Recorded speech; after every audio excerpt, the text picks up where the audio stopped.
Hi, welcome to another episode of Man with a Mentor. I am the man, your host, Matthew Barnard, and you may be wondering what a show called Man with a Mentor may be about. And basically, it's me talking to people who have met with success in their chosen career field and how they've gotten into the exciting place where they are right now in their lives.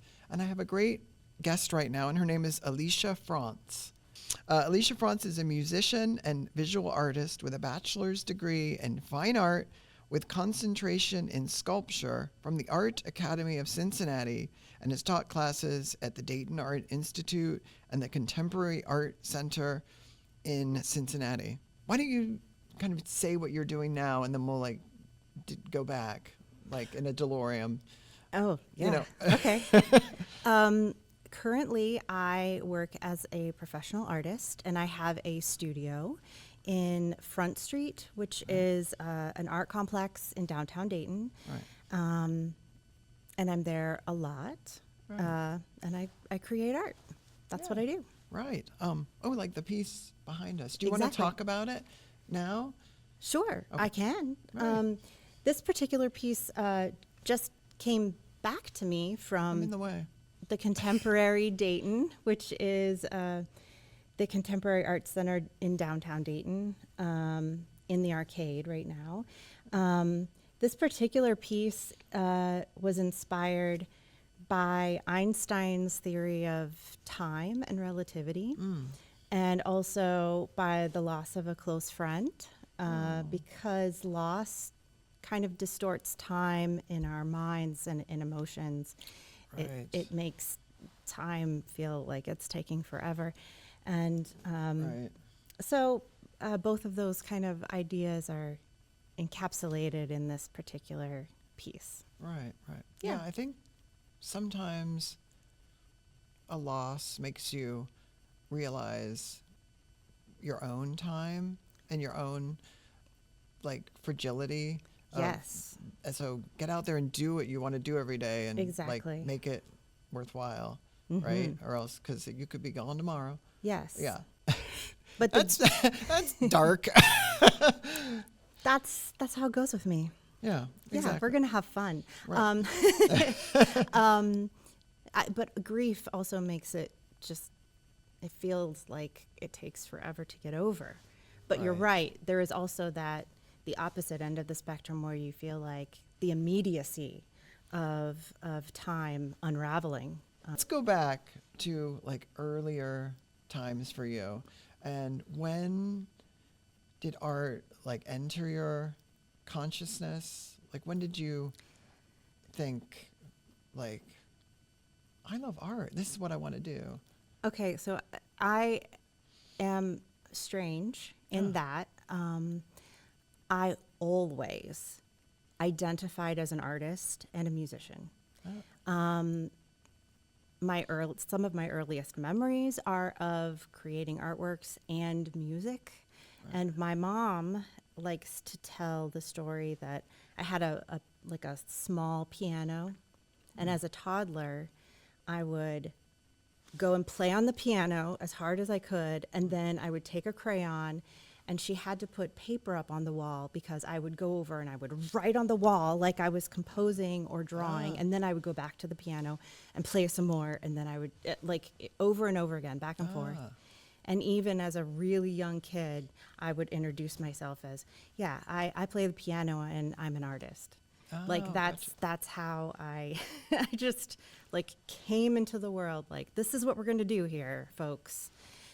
And I know that a lot of people don't have that experience, or you lose that over time. A kid wants to be a firefighter when Right. they're little, and eventually they're like, you know what, that is not what I want to do. But I never had that's- that. I'm like, that could burn me. No, thank you. some people spend a lot of time trying to figure out what it is that motivates them and makes them feel good. But I don't know. I came into the world this is me, and this is what I'm gonna do. Right. And right. I did not really stray from it very much, Oh, that's good. which is, a little odd, but Right. I No. like it. No. Was there ever a time when you thought, like, I like doing these things, but can I, pay the bills, make money, and all that doing this? Or was there anybody, yeah. or was there people who were like, oh, go study such and such, and then do this on Definitely. the weekends, but be secure and all that? Or, because it can be a hard It is hard. road. Yeah. It is very hard. It is very, very hard. You're supposed to say it's easy. No, I'm no, sorry. I know what you mean. I cannot lie. It is hard. And you have to decide what your definition of success is. I mean, certainly I don't make the same amount of money that like a doctor would make, but I feel really like I really enjoy what I do, and I don't feel like I could. There are a lot of things that would just like eat at my soul to do. And I've had to do a lot of like, hourly wage kind of jobs when I was in school and over the course of my life to sustain. And that happens. Yeah.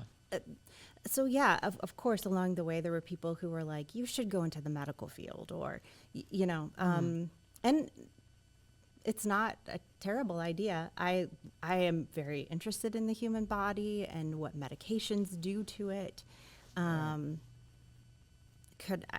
Maybe I could do it for 8 hours or more a day, but I don't know. Right. I feel like there's certain professions that you better be prepared to like stick with it. 'Cause Yeah. it's like just a huge expense and time and effort to like get the golden seal or whatever. Exactly. And if you go for it and then you're like, oh, this isn't really for me. I figured out this isn't the right field for me. Then you've kind of gone through a whole lot of fire to not be in the right place. And time is precious. That's right. Yeah, That's you don't right. want to waste your life. That's right. Well, or your money. Right. Well, I always think though, if you learn something, it's never bad for your brain. Like, do you know what I mean? I Like, completely agree.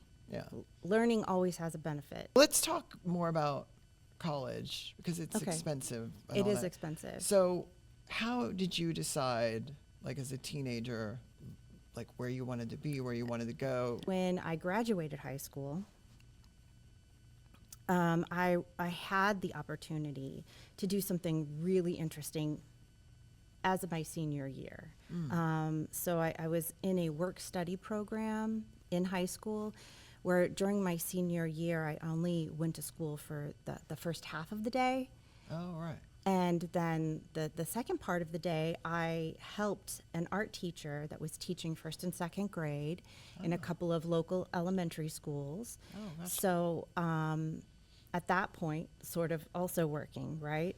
So I kind of got the idea that in either scenario, either as a musician or as an artist, there were ways that you can work in the system that could help you, keep afloat. right. I didn't love teaching little kids as a senior in high school. Right. And I think that's because I had little siblings as well, and I was just like, too many little kids. Right. I did come back to it later. Right. So we'll circle back around to that Gotcha. again. Yeah. But so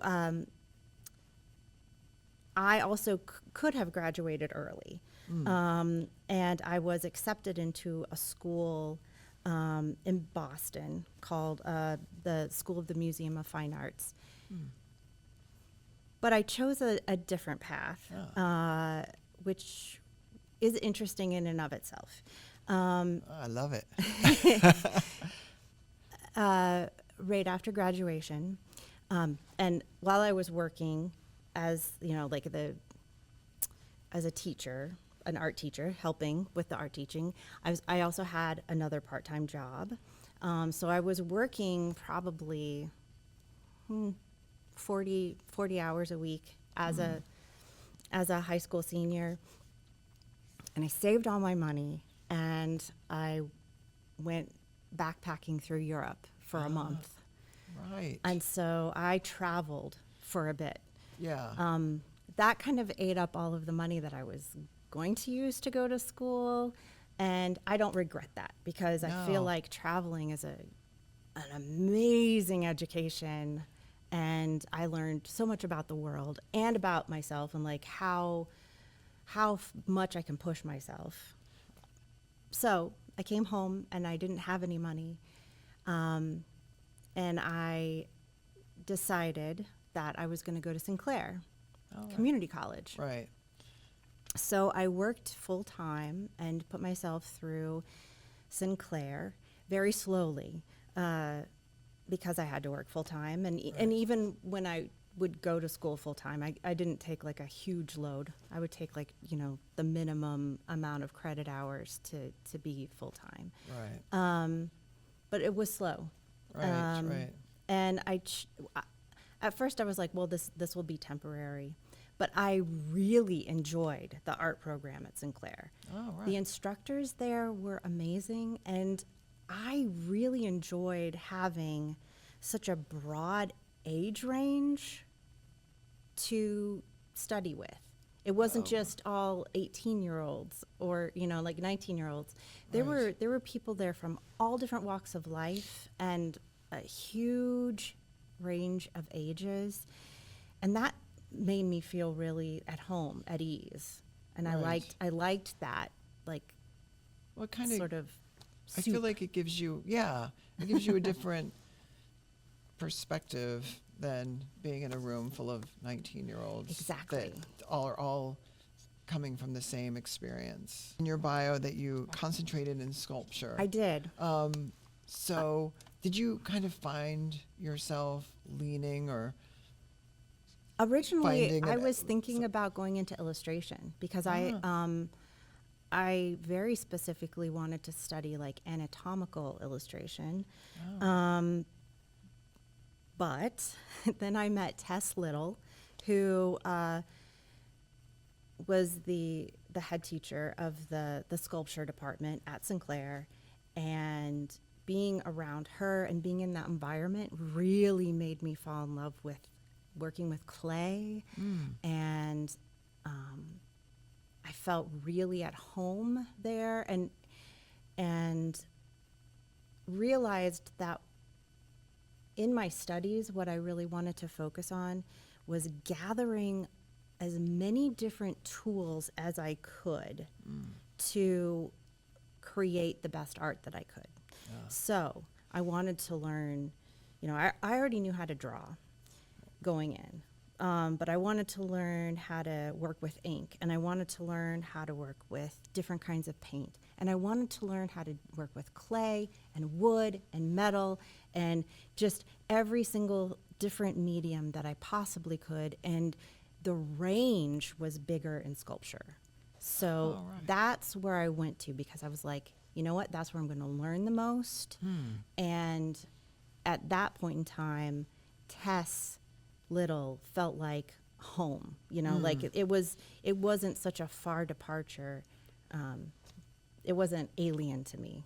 I would definitely list Tess as a mentor. Yeah. Yeah. But I sometimes think like finding that one person can pull you in directions that you like didn't necessarily perceive in your mind. Like your mind's eye didn't see it, but somehow some person unlocked it, like stuck a key in your head. It's kind of like that saying, like, you can't see the forest for the trees.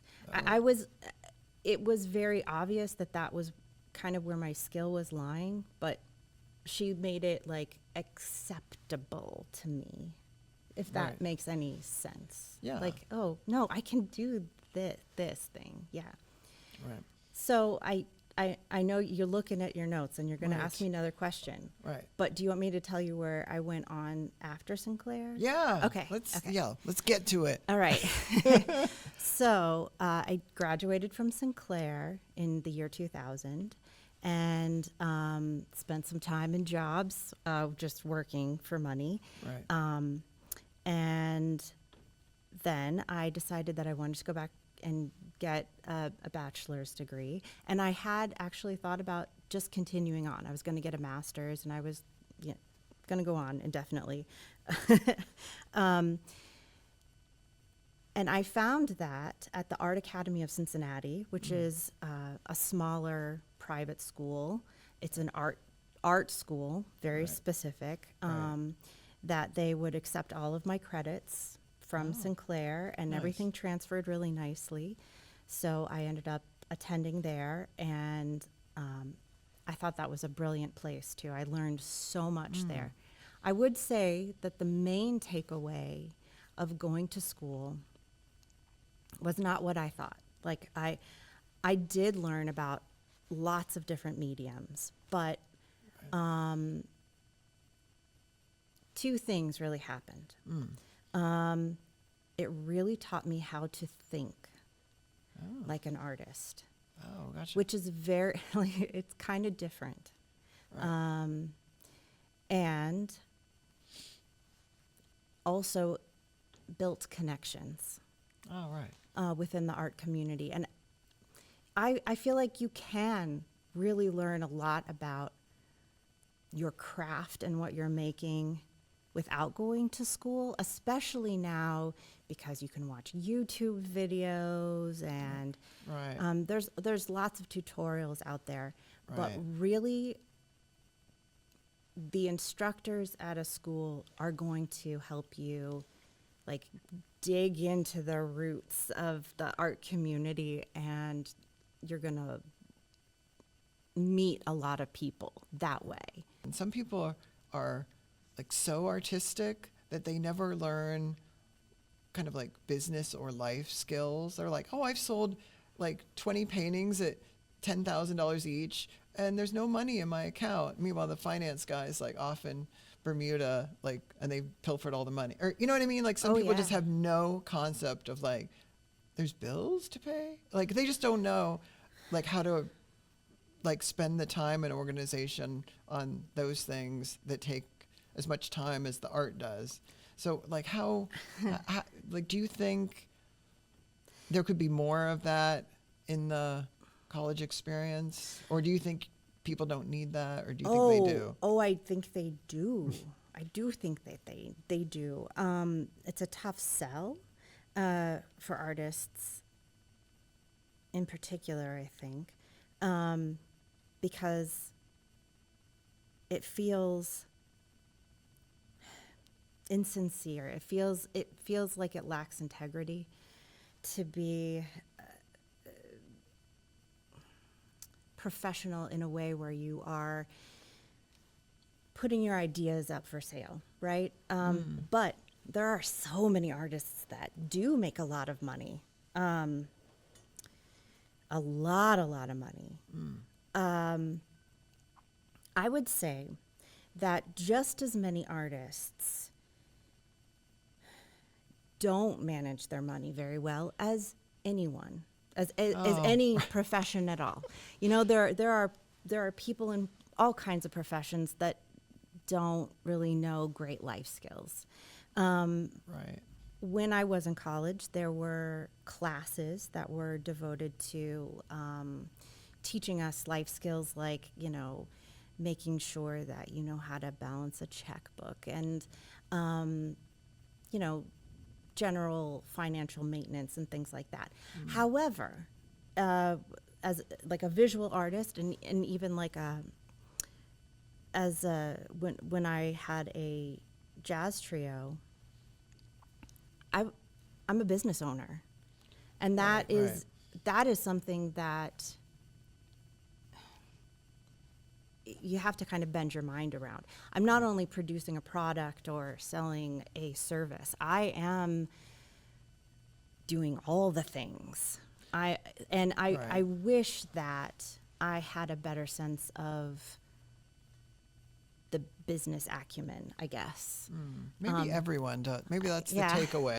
I wanted to ask about selling your art as well. Like, does it feel like, are there some things where you're like, This is my favorite. I'm never going to sell that. Nope.